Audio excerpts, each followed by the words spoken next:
And there's intimacy on the radio, and there's naturalness on the radio that can never be replicated on TV. The marvelous resurgence of radio as a political force in this country.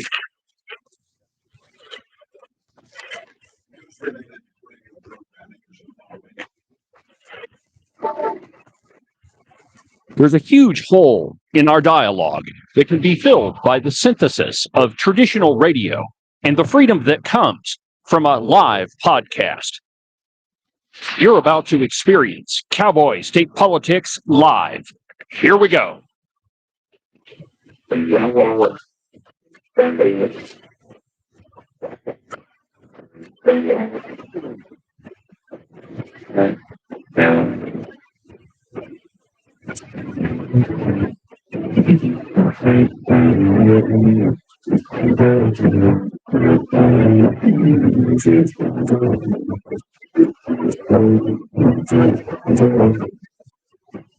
Good morning, my friends, and welcome to another incredible installment of Cowboy State Politics live from very high above all the puerile and vacuous forms of Wyoming mainstream media.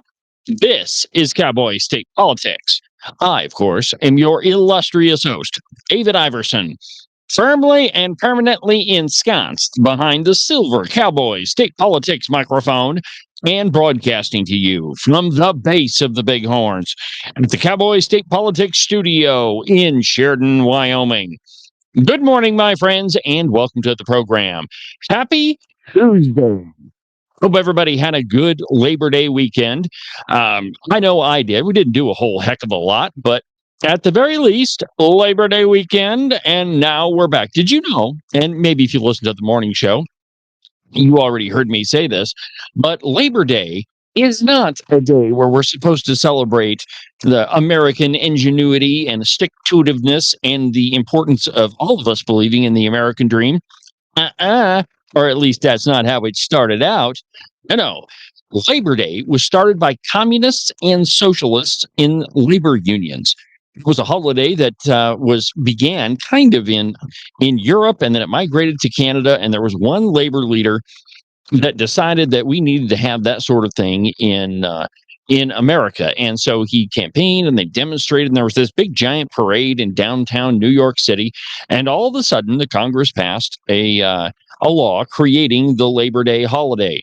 And so, yeah, everything you celebrated yesterday with your barbecue and the beginning of fall and how great it is to be an American. Yeah, it was actually started by communists and socialists.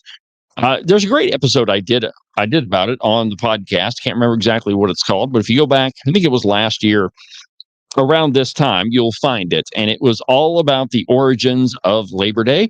And it's not at all what you thought it was. So I know we've had a couple of breaks in Cowboy State Politics Live, but I'm glad to be back at it. And so here's the schedule for this upcoming week. We'll have a live program, of course, today, tomorrow, and Thursday. And then on Friday, I'm headed to the Wyoming GOP State Central Committee meeting, which is going to be held in Douglas.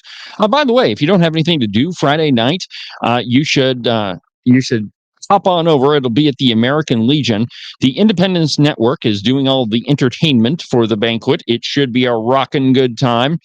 I guess we're calling it Independence Network Live, but it's been almost a year since we did a live program, and we're going to start that up again down in Douglas. So it should be a boatload of fun. And if you have anything to do, or if you don't have anything to do, go down to Douglas Friday night, get a hold of the Converse County GOP, and you can get tickets to it.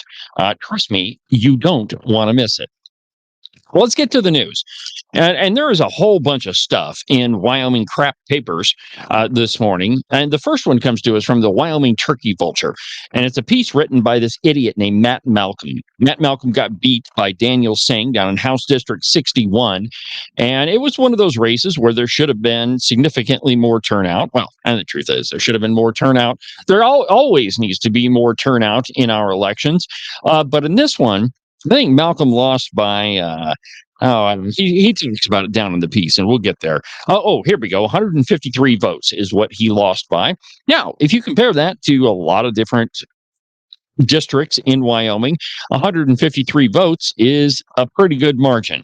And in some precincts in Sheridan, the elections were decided by one vote, namely mine.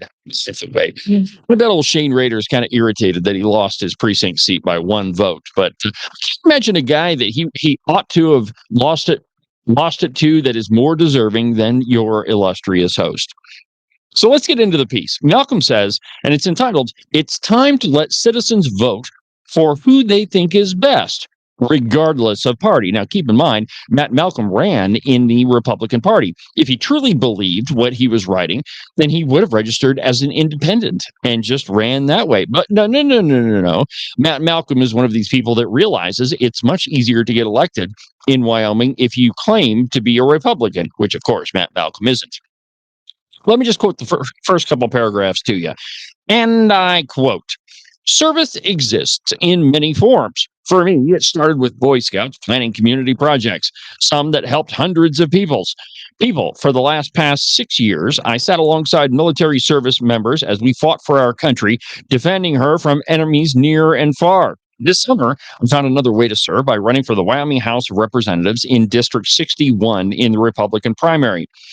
On August 20th, I was short of the votes needed to win the primary and conceded the race. It didn't take long for me to be overwhelmed by neighbors and voters asking me to run as an independent. Now, of course, in Wyoming, you can't run as an independent if you've already lost an election. Some people call it our sore loser law, but it makes sense, right? If you've already run for election one time, why should we let you run a second time? Because you've already been beaten. With recent changes to crossover voting, unregulated smear campaigns, and other restrictive voting laws, these constituents were disheartened by an election system that no longer served them." So let's go through his list here. Crossover voting. Okay, first of all, the crossover voting law only applies to you switching parties, which means that if you're a Democrat, you can't register as a Republican in the middle of the primary election season and vote for Republicans. There's a reason why we have two different primary elections, one Democrat, one Republican. It's because those are specifically related to party, because they are partisan races. And what you're running for is the nomination to run in the Democrat or in the general election. You're not running to win the election in the primary. You're running for the nomination of the Republican Party. In other words, you're running for the ability for the party, that is the state GOP, to endorse you as the candidate to go forward to the general election. So none of this is guaranteed at all. It's not a system that is set up so that everybody could vote in the party. It's set up so that Republicans can vote in that election. Similarly, the Democrats also have their own primary, which, by the way, is where Matt Malcolm ought to be running instead of in the Republican primary. But anyway, each party has their own primary election. And if Matt Malcolm were half as honest as he pretends to be, then he would have been registered as a Democrat and would have run for election. The reason why he didn't is the same reason why we have all these redcoats in the Republican Party. It's because Wyoming citizens don't want to vote for Democrats. That's why the Democrat Party is in shambles right now and really doesn't have anywhere near the presence that it did even 5 years ago, because Wyoming citizens are conservative and they don't support you Democrats that can't spell, redcoats. He continues, and I quote, "Responding to the call from voters, I quickly gathered 60 signatures, more than was required, to appear on the November 5th general election ballot as an independent. However, the Wyoming Secretary of State rejected them, telling me I could not run in the general election because I lost the Republican primary. This week, I lodged a formal complaint in the state district court in Cheyenne, challenging the unconstitutional Wyoming law that bars an unsuccessful primary candidate from standing in the general election as an independent. Unconstitutional by whose determination? Who decides what is constitutional and what is not? That's the courts, of course. But Matt Malcolm certainly doesn't get to decide who that is, and to just assert that Wyoming's law is unconstitutional is a little bit ridiculous. Let me explain this to you, Matt. The Republican Party and the Democrat Party are private corporations. Now, I understand they're regulated by state statute, and the Wyoming legislature has stuck their nose into all sorts of places in Republican Party business. They don't really care too much about the Democrats. It's only restricting what the Republicans can do. But nonetheless, the Republican Party is a private corporation, and what you are running for is the endorsement of that private corporation. Frankly, I think there's a lot of things that need to be done with Title 22, which is all of our election laws. And I've since kind of changed my belief that the state legislature in the state of Wyoming ought to get out of the primary system. And let me tell you why. If the Republican Party could just run its own primary, that is, completely unencumbered by any statutes whatsoever, then it would just become another good old boys club. And the ability to challenge the established, hierarchy or established leadership in the party would be, it would be almost impossible to gain the nomination because the people in control of the party would decide who gets to run and who doesn't.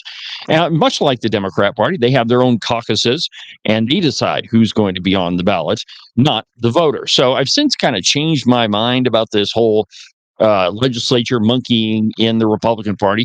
Now, I do agree with my pal Joey Carenti that if you are going to if you're going to do anything, you should make all parties the same. That is, all parties have to abide by the same statutes.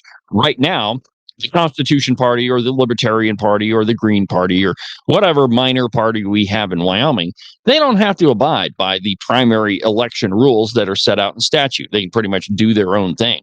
So, if anything, I think that's what we ought to do instead of completely doing away with the with all of the statutes in Title 22 that govern primary elections. But all of that being said, Matt Malcolm doesn't have a leg to stand on. He already got beat once in the primary election, and that is the election he chose to run in. If he wanted to be an independent, he should have registered that way from the very beginning. And the reason he didn't is he knows that Wyoming citizens don't want to vote for Democrats that are wearing red coats. They just don't want to. But let's continue with what he says here. Quote, I ran for office because I wanted to represent House District 61, and I knew that I would do an outstanding job.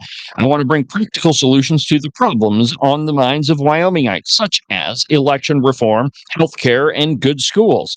I want to sit down and listen to the voices of the district and fight to pass laws that help people make ends meet. In other words, you want to give people handouts and further enlarge the entitlement society that we do have in Wyoming. You want to spend more taxpayer dollars giving people handouts, which is your first clue that Matt Malcolm shouldn't have been running in the Republican primary, should have been running with the Democrats. Again, there's a big reason why he didn't.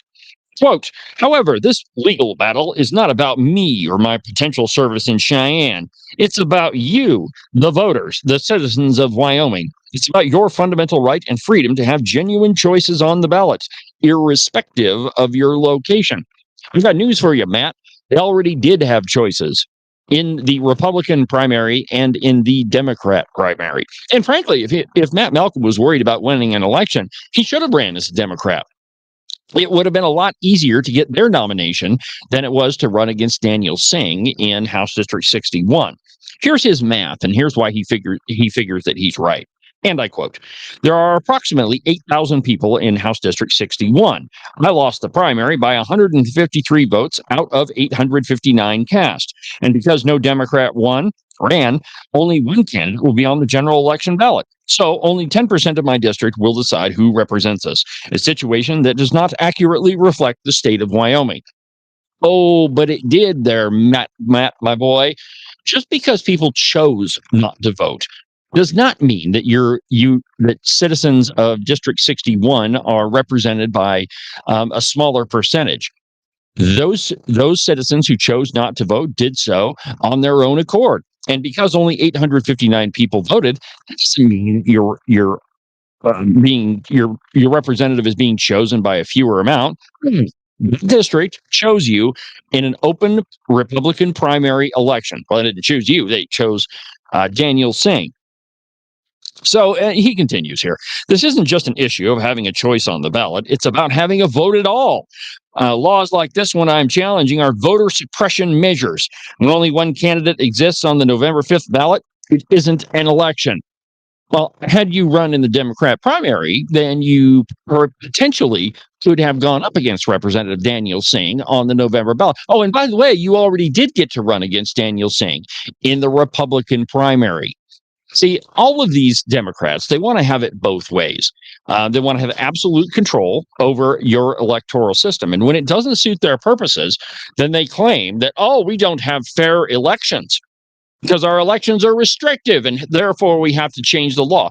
Or, in other words, if they have a candidate that they really like that's an absolute redcoat, like Liz Cheney, well, then they want the whole state to vote for it because they know that Wyoming conservatives are not going to elect somebody like that, as was evidenced in the 2020 election when Representative Hageman absolutely cleaned Liz Cheney's clock by a ridiculous margin. Reason for that is most Wyoming voters are not liberal Democrats like Matt Malcolm. Most are decidedly conservative. And the problem that Matt Malcolm has is not with representation. It's that he wants to monkey with the system so that he can get an illegitimate election, which would be allowing him to run a second time when he's already been beaten. Well, let's take a quick break, and then we'll get back to a story that I brought you last week that we didn't get time to exactly cover. Why the BLM, the real reason why the BLM is locking up all sorts of federal land, and reason is it for it is one of those ones you should already guess. It's let me give you a hint. It's green. It turns in the air, and it doesn't create a lot of energy. So we'll do that after the break.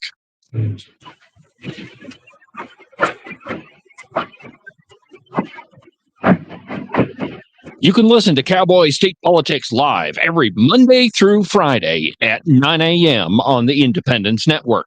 You're not going to find a better source of news, entertainment, and commentary than on Cowboy State Politics Live. You know, the program you're listening to right now. And frankly, why would you want to look anywhere else anyway?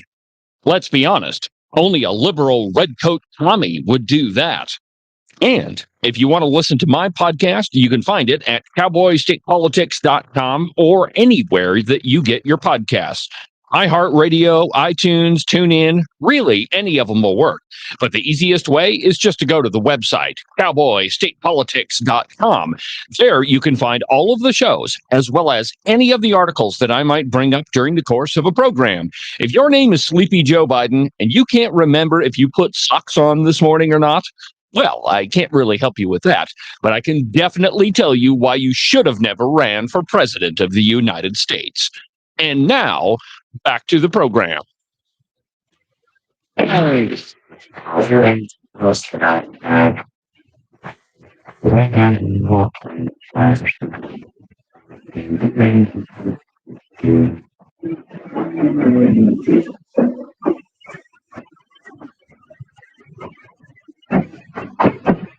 Welcome back to the program. David Iverson behind the silver Cowboy State Politics microphone, documented to be almost always right 99% of the time. That's right, my friends. They say that I'm right wing, but really what they're saying is I've been right so far. Welcome back to the program, my friends. Tuesday morning on the Independence Network and on Facebook and on Twitter and anywhere else that you want to get Cowboy State Politics.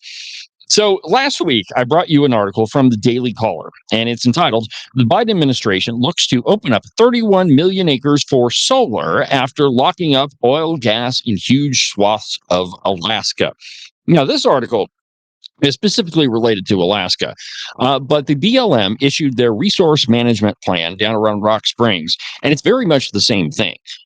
They're basically saying that there's going to be no human impact to the property, but really, they know that that's not going to fly. So, in essence, what they're trying to do is lock up federal lands for so-called renewable energy development, windmills, solar panels, those sorts of things. So really, it's an effort just to further the green agenda from the Biden and Harris administration. Really, we should just call it the Kamala Harris administration at this point, because she's the one that's driving the policy. God help us, because she's as dumb as a post. But anyway, here's what the Daily Caller has to say. And I quote, the Biden administration proposed to open up tens of millions of acres of public lands to solar development on Thursday. And this, of course, this article was published the 29th of August, so it was last week. Cementing restrictions on oil and gas activity across large swaths of Alaska. The Bureau of Land Management rolled out its proposed Western Solar Plan, which would put approximately 31 million acres across 11 states on the table for possible solar development. The agency's solar plan comes on the heels of its Tuesday announcement that it had finalized protections for 28 million acres of public land in Alaska that will effectively prohibit oil and gas activity on that acreage. And I quote, and this is from the BLM here. The updated Western Solar Plan is responsible, pragmatic strategy for developing solar energy on our nation's public lands that supports national clean energy goals and long-term national energy security. BLM Director Tracy Stone Manning said of the Western Solar Plan, quote, it will drive responsible solar development to locations with fewer potential conflicts while helping the nation transition to a clean energy economy. Blah, blah, blah. So this is exactly what the BLM is up to in the Powder River Basin and down around Rock Springs. They want to shut off traditional coal, oil, and natural gas industries in favor of unproven and untested solar and wind development. And the truth is that solar power and wind only constitute a fraction of the total energy output of the United States. So to just completely write off all of our extractive industries out of whole cloth really is short-sighted. And perhaps that is the purpose behind what the Biden administration is doing. A population is much easier to control if you've got your hands around two things. The first one is food. If you can control the food supply, you can pretty much make people do whatever you want them to do. Or the second one, and I think that this is much more devious, if you can control energy. That if you have a grip on how much energy somebody can consume or a whole population can consume, they will do anything that they want. Think about it. We live in Wyoming. For 8 or 9 months out of the year, it's pretty darn cold here. And if you have a stranglehold on energy and you are in absolute control of how much is produced, when it is produced, and how it is divvied up, you'll make people do whatever they want. And that is exactly the point. I mean, it's socialism to the nth degree. And think about other socialist countries. Basically, they're big, giant hellholes where the government absolutely controls all energy production and all food production, and thus can control the people and make them do whatever you want. If you're hungry and cold, you'll do anything to get out of that situation. Now, my theory is furthered by a couple of articles in the Pravda on the Platte.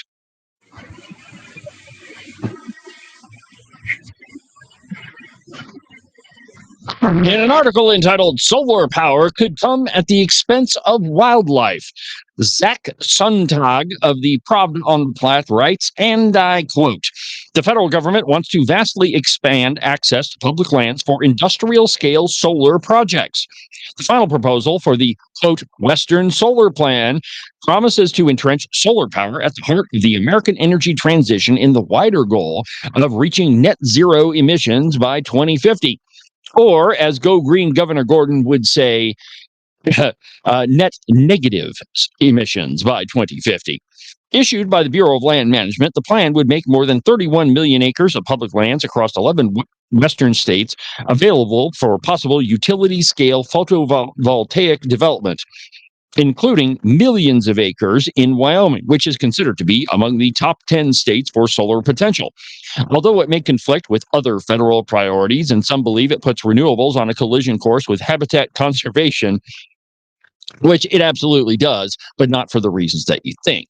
Their energy plans conflict with their plans of decreasing energy development with wildlife, namely the sage grouse, which is interesting. And I've got the the next part of this is intriguing because the Bureau of Land Management and other conservation groups have used wildlife as a bludgeon against energy extractive industries, oil and gas, coal in Wyoming and other western states. The sage grouse is a perfect example. Originally, the Bureau of Land Management said, well, you couldn't do anything within a quarter mile of a sage grouse lek.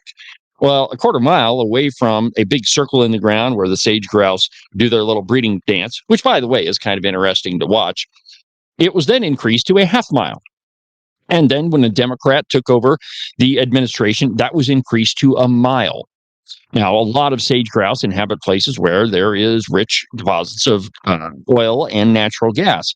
So, increasing the distance by which you could do any sort of production in relation to a sage grouse lek severely hampers the development that can happen on that property. But now, because it's solar and wind power, well, then those wildlife restrictions don't really matter so much. Specifically, so raptors and birds of prey is what I'm getting at. That was a big thing for the Bureau of Land Management approximately 15 years ago, that you couldn't do any development if you were in any distance to a raptor nest. So a hawk, or God help you if you've had an eagle nest on your property. But that was the big thing. But don't worry about that so much now that we have windmills. And windmills are one of the culprits that have killed, scores of birds of prey, hawks, eagles, both bald and golden. If you drive out to one of these windmills and just kind of look around the area at the base of them, you'll find all sorts of bird carcasses. But the leftists, they don't care about that because it's wind and solar renewable energy. So they want. Yeah. On the one hand, they want to restrict energy development because of wildlife, and then on the other hand, forget about that other stuff. Now we're going to restrict what you could do on public lands because of wind and solar.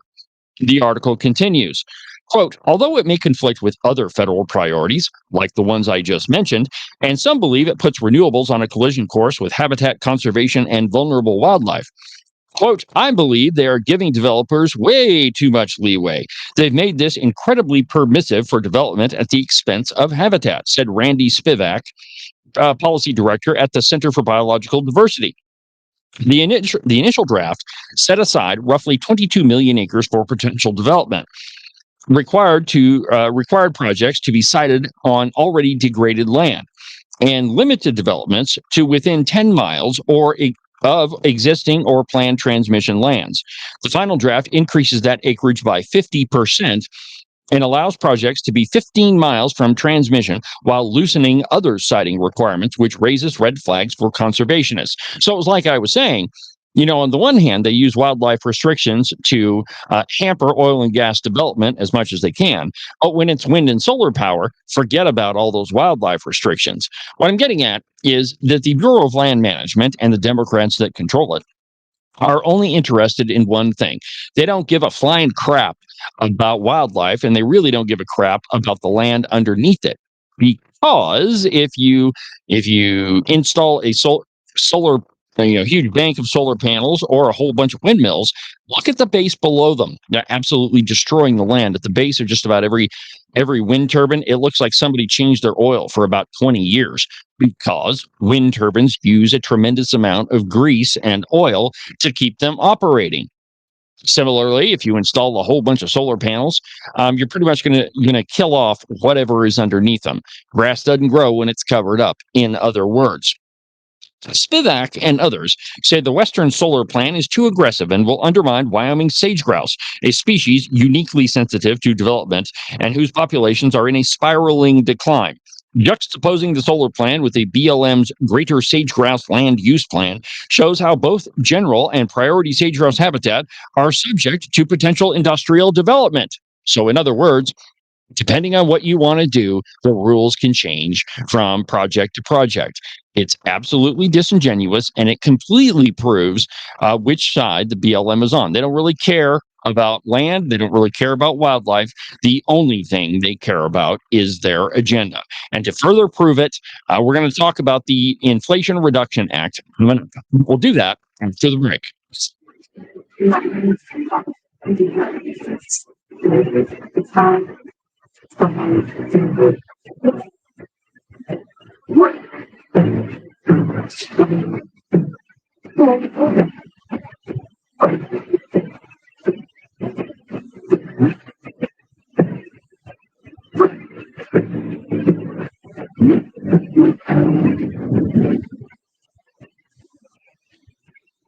It's spring in the Cowboy State, or as Albert Summers likes to say, spring-ish. Time to get the motorcycle out of the garage. Time to go up the mountain. Time to get outside and tromp around. And when you're doing that, you still want to make sure that you take care of your feet.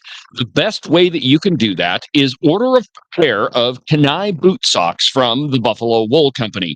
I know. Your mama always told you that wool socks are only to be worn during the winter. But times have changed, my friends.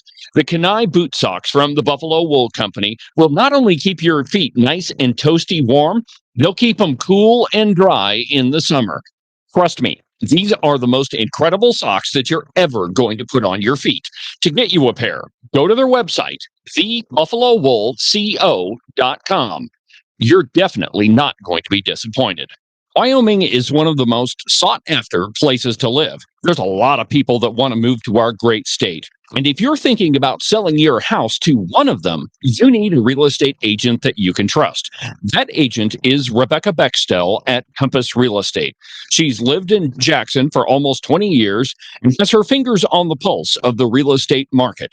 Last year, she sold almost $25 million worth of property. So if you're thinking of buying or selling, give Rebecca a call. Her phone number is 307 699 3519.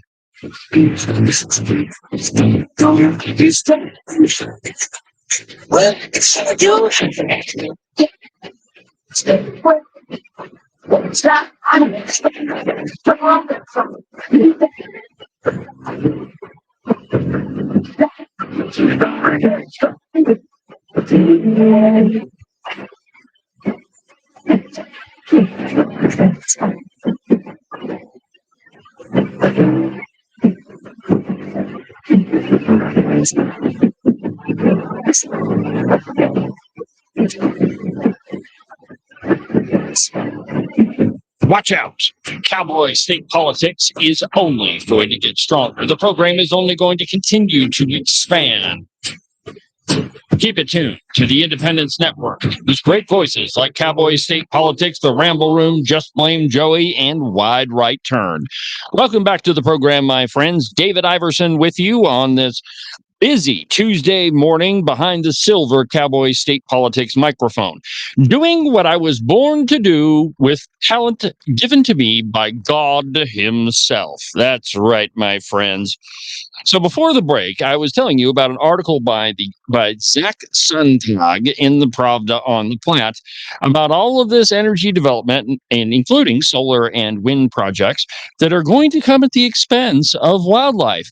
But in the same issue, this morning's of the Pravda on the Platte, Mr. Sontag has yet another piece, and it's entitled Wyoming's Clean Energy Benefits from the Inflation Reduction Act's Investment. So now everything that was being threatened by all of this energy development, wind and solar, is now a benefit from the Inflation Reduction Act. Now keep in mind, both of these are in this morning's edition of the Pravda on the Platte. And I quote, see, they can't even be consistent in one issue of the paper. Anyway, here you go. Quote, the Inflation Reduction Act set aside billions of federal dollars for a wide range of clean energy programs meant to usher in a new paradigm of sustainable energy independence, from domestic solar manufacturing facilities to hydrogen hubs and industrial decarbonization. Since the law's passage, the federal government has spent $78 billion on energy-related initiatives, according to an August report from the Rodian Group and MIT. Although total dollar amounts are significantly more because the legislation was crafted to draw in private investment, which to date has outmatched federal dollars by more than a factor of 5, coming to $493 billion. Though Wyoming's congressional delegates voted against the legislation, federal dollars have nonetheless flowed to the state. Here's a look at how much clean energy investment. Okay, blah, blah, blah. First point, the Inflation Reduction Act, they're now admitting that it really doesn't have anything to do with inflation, and it's all about green energy. A year ago, we saw the Casper Star Tribune advocating for exactly the opposite. No, this is all about reducing inflation. Pay no attention that we're spending billions upon billions and billions of dollars. It's all about reducing inflation, even though we have no idea what really creates it. Now, the Inflation Reduction Act is a good thing because it invests in green energy. Continuing with the article, the Inflation Reduction Act money has flowed to all 50 states, and in absolute terms, the most populous states have garnered the largest sums. California has seen 94 billion, followed by Texas at 69, Florida at 29, whereas Wyoming, the least populous state in the union, is dead last, having seen just $2.2 billion of those funds to date. Relative to the size of its economy and population, however, the Cowboy state is doing quite well. On a per capita basis, Wyoming has received more post-IRA clean energy investment than any other state, with an average of $3,762 per person. So it's all about the money, my friends. This doesn't really have anything to do with stabilizing the economy. It's all about handouts to their buddies that are creating these dubious solar and wind projects. Now, if you travel south from Sheridan to Douglas, around Gillette, you'll start seeing more and more and more windmills. And the interesting thing is a lot of them don't turn.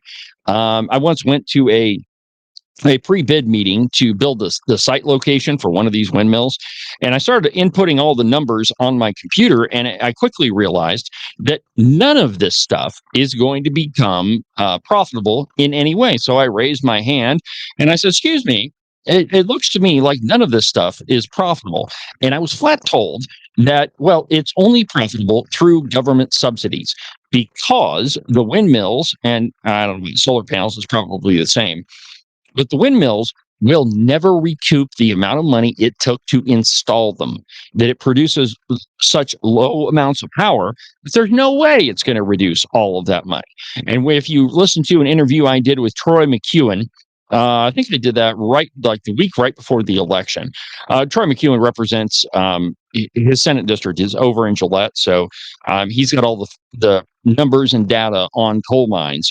But one coal-fired power plant produces significantly more energy than any of these windmills ever do, which is why wind and solar only represents a really small fraction of the total amount of energy that's produced in Wyoming.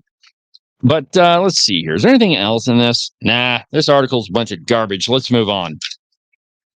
There's an interesting piece in the New York Times this morning, and it caught my eye simply because of its title. The Constitution is sacred, but is it also dangerous? Now, there are a lot of people on the left in America that would claim that the Constitution is, in fact, a dangerous document, that it doesn't protect everybody equally, which it's a stupid assertion, because it absolutely does. The only reason the left doesn't like it is it focuses on personal rights and responsibilities, which is something that is absolutely opposite of everything that the left stands for. But this piece is from Jennifer Scalai, something like that. And let me just read a little bit of it, and then we'll talk about it. Quote, the United States Constitution is in trouble. After Donald Trump lost the 2020 election, he called for, quote, the termination of all rules, regulations, and articles, even those found in the Constitution. Now, he did absolutely say that, and I was pretty hard on him at the time for saying that, because we should never suggest that we should terminate the Constitution. Nonetheless, Donald Trump said it. And I do think that we should take people at their word. And I don't really think that he believes it. I think that was said in a moment of anger, but still a little concerning. Outraged critics denounced him for threatening a document that is supposed to be sacrosanct. By announcing his desire to throw off constitutional constraints in order to satisfy his personal ambitions, Trump was making his authoritarian inclinations abundantly clear. First of all, I don't think that Donald Trump is an authoritarian. Second, I think you have to take that comment in context, that he was talking about how the election of 2020 had some serious problems with it. And at the time he put that post on Truth Social, there was a lot of evidence saying that the the election was absolutely rigged. Now, I don't know exactly where I fall on that. I watched 2000 Mules, and despite what Leo Trotsky Wolfson and everybody in the media says about it, the movie was not debunked. It was pretty clear that there had been some serious monkey business going on with the 2020 election. When you include the Zuckerbucks and the exclusion of poll watchers and election judges. I mean, there was a lot of things with it. So I think you need to take that comment in context. However, I'm not suggesting that you forget that he said it.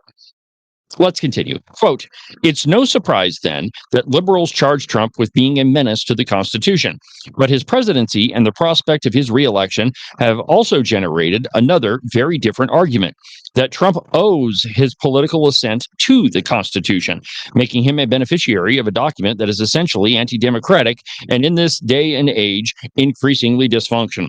All right, first of all, she's absolutely right that the Constitution is anti-democratic because it was never written to set up a democracy.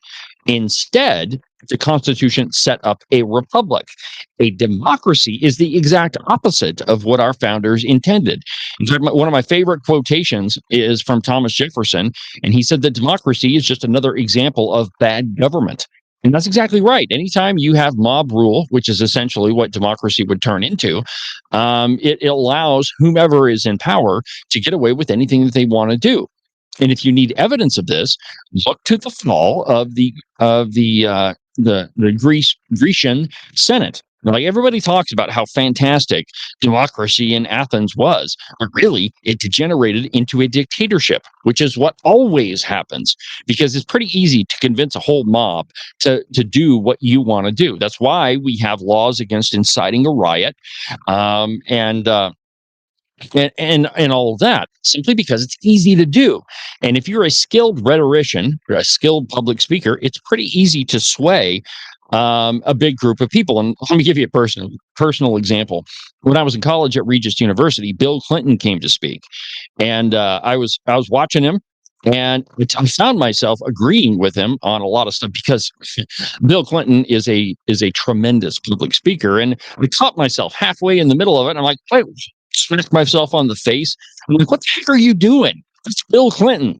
But he was really persuasive. Now, all the stuff he was saying was wrong. But what I'm telling you is that it doesn't really matter who the speaker is. If you have a direct democracy, it's pretty easy to convince a crowd. Let's not forget that some of the worst leaders in world history were democratically elected. It is for those very reasons that our founders set up a republic. More specifically, a representative republic, so that we could avoid the pitfalls that happen to every single democracy that has ever been tried. Second, the Constitution is not dysfunctional. If you obey it, if you follow the Constitution, it works perfectly. It is, am I saying, I should back up on that. It doesn't necessarily work perfect, but it's the best form of government that we've come up with yet. That's a quotation from Benjamin Franklin.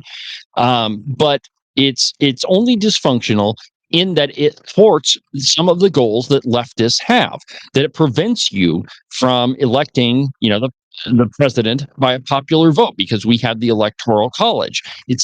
Originally, it was left up to the states to choose the president through a popular vote, through, the Electoral College. So it's not dysfunctional at all. The only thing that is dysfunctional is the plans that Democrats have that the Constitution prevents. That's the part that they find dysfunctional, that it doesn't allow them to do what they want to do. Let's continue with this. After all, Trump became president in 2016 after losing the popular vote. Okay, he won the Electoral College, which is how our system is set up anyway. But winning the Electoral College, he appointed 3 justices to the Supreme Court, which is totally in line with the Constitution. He's president. Those 3 justices need to be replaced. Nothing wrong with the Constitution there. And then Jennifer Salai quotes the Article 3, 2 of whom were confirmed by senators representing just 44% of the population. Article 1. Yeah, but they still followed the process prescribed in the Constitution. Those 3 justices helped overturn Roe v. Wade, a reversal with which most Americans disagreed, only if you're a Democrat. Really, the only thing the Supreme Court did is said that it is up to the states, which is precisely the decision they should have come to. Nothing in the Constitution says you have a right to kill another innocent human being. Frankly, state laws shouldn't say that either. But it's not a federal issue. It is a state issue, which is exactly how the Supreme Court should have ruled. Quote, the eminent legal scholar Erwin Chemerinsky worried about opinion polls showing, quote, a dramatic loss of faith in democracy. He writes in his new book, No Democracy Lasts Forever, thank God, quote, it is important for Americans to see that these failures stem from the Constitution itself. Only if you are a Democrat. The Constitution prevents liberals, progressives, socialists, and communists from enacting the plans that they want to do.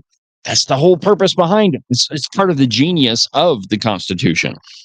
Back in 2018, Chemerinsky, the dean of Berkeley's law school, still seemed to place considerable faith in the Constitution, pleading with fellow progressives in his book, quote, We the People, not to turn their back on the Constitution and the courts. By contrast, No Democracy Lasts Forever is markedly pessimistic, asserting that the Constitution, which is famously difficult to amend, has put the country, quote, in grave danger.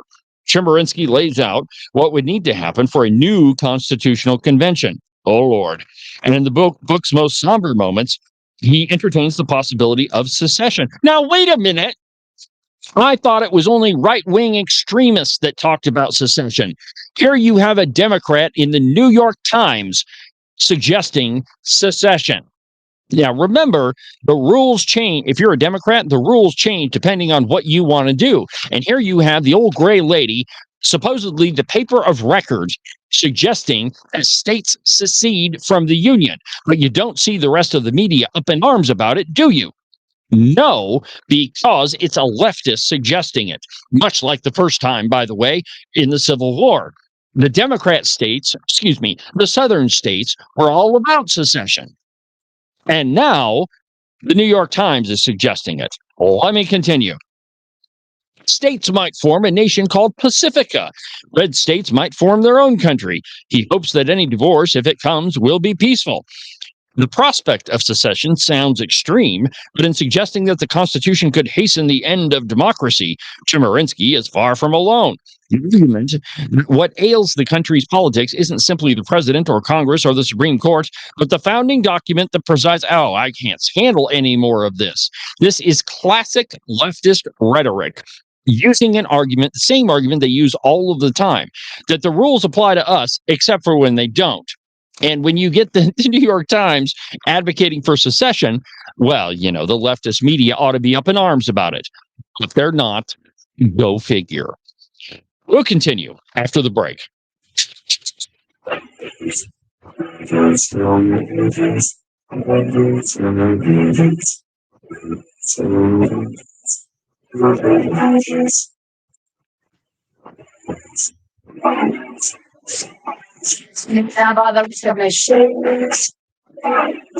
then he talks a bit about 7 tours from it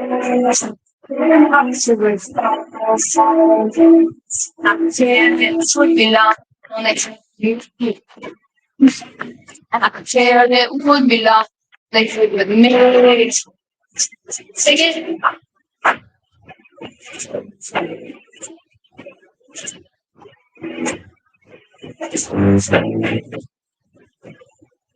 You are listening to Cowboy State Politics Live on the Independence Network.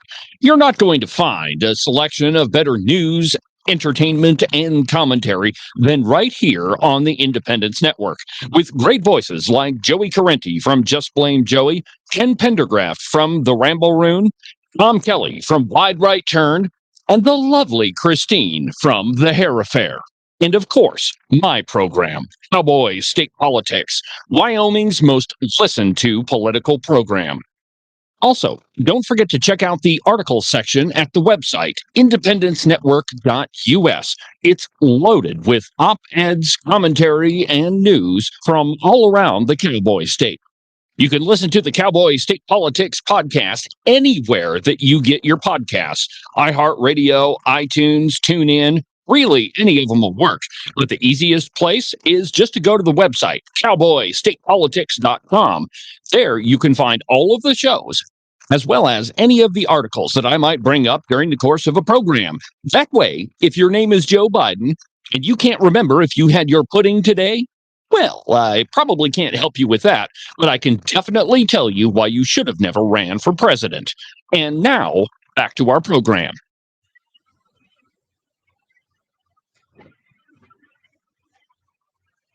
I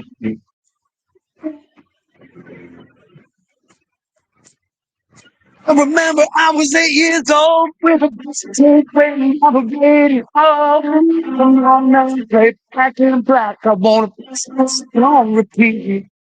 Remember, and I'm gonna sit around that's with the priesty. To the paradise city, then creed. This is them. Guitar cracks and dust. Back into the beats, the bass drum. Still something I don't have show in the second row, which you got on your shoulder. Still something I'm ready to go. When the lights go down, the crowd cheers. I'm down, gold, honey, blow, sweet fun. You think it's all done.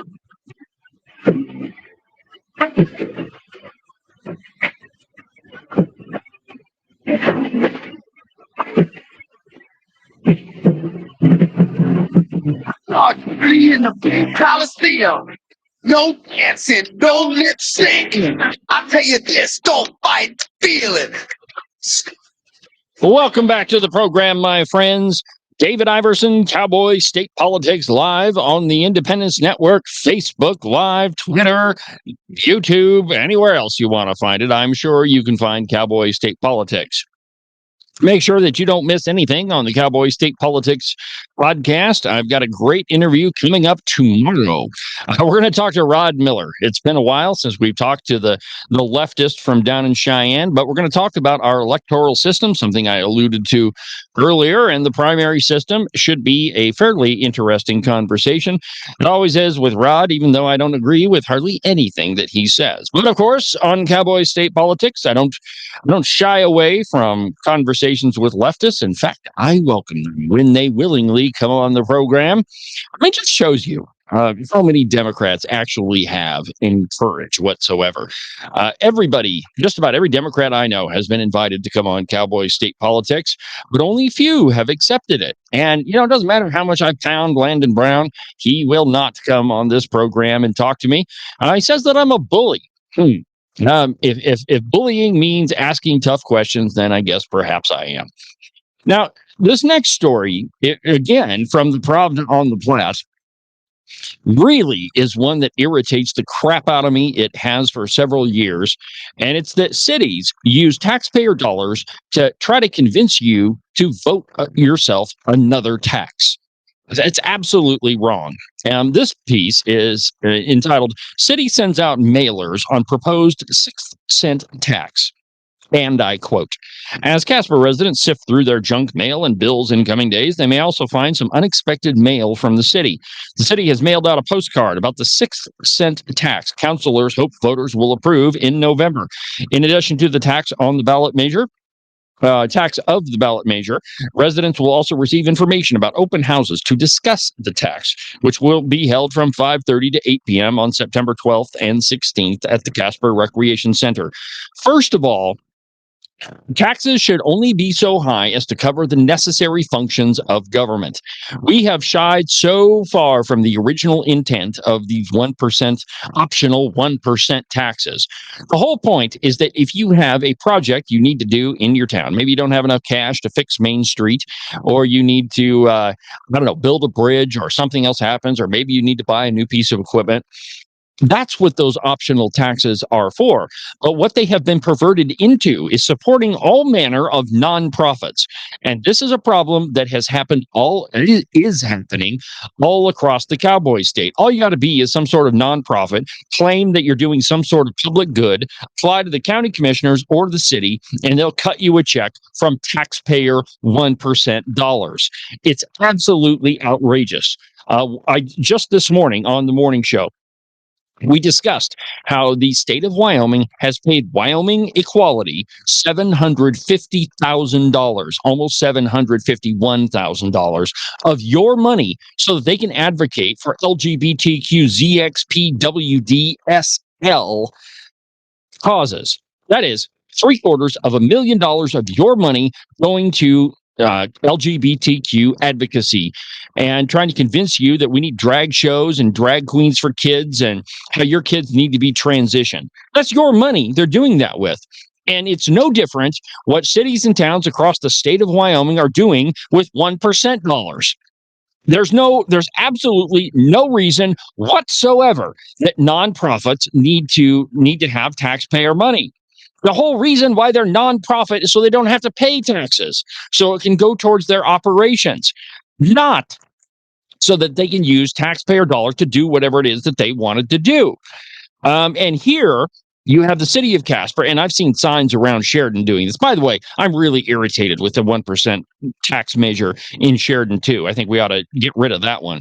But the whole point is that they use that money, your money, to convince you to tax yourself more. If voters want to approve a tax, then it should be left up to them, not being haggled using their own money by people who are in elected office so that they have more money to spend.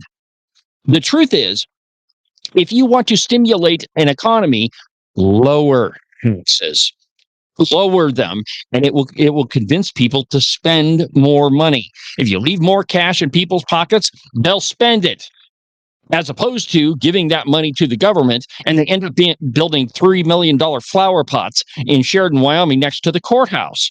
It's absolutely outrageous, and there is no reason why anybody in this state should vote for another 1% tax unless it is clearly defined what that money is for, how long the tax is going to last, and what that money is going to go to. And it better be a project of public good.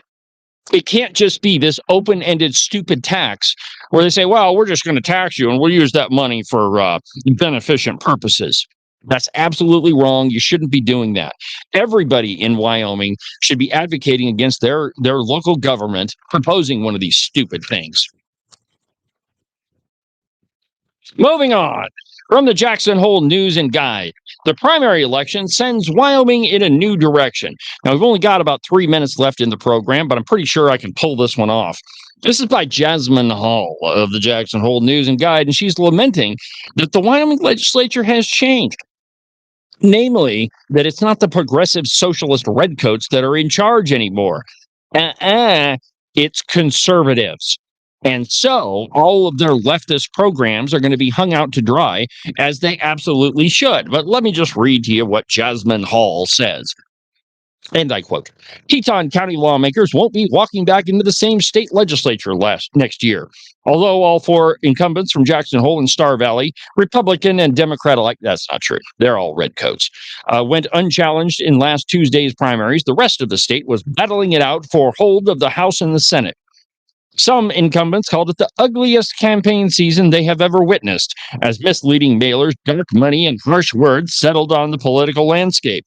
In this election, certain candidates said using negative tactics worked. Low voter turnout, as we already proved on Cowboy state politics, it was not low voter turnout. If you include the amount of people that were removed from the election rolls because they didn't vote in the last general election, voter turnout was pretty much the same as it always is. It just so happened that in some areas it was extraordinarily low. For example, in my precinct, only about 160 people voted. Quote, the people who were angry and were motivated to be angry by outside organizational help from the Freedom Caucus came out to vote. This is the lie that leftists are trying to spin, that it was the Freedom Caucus that convinced people to vote that way. Let me give you an alternate suggestion.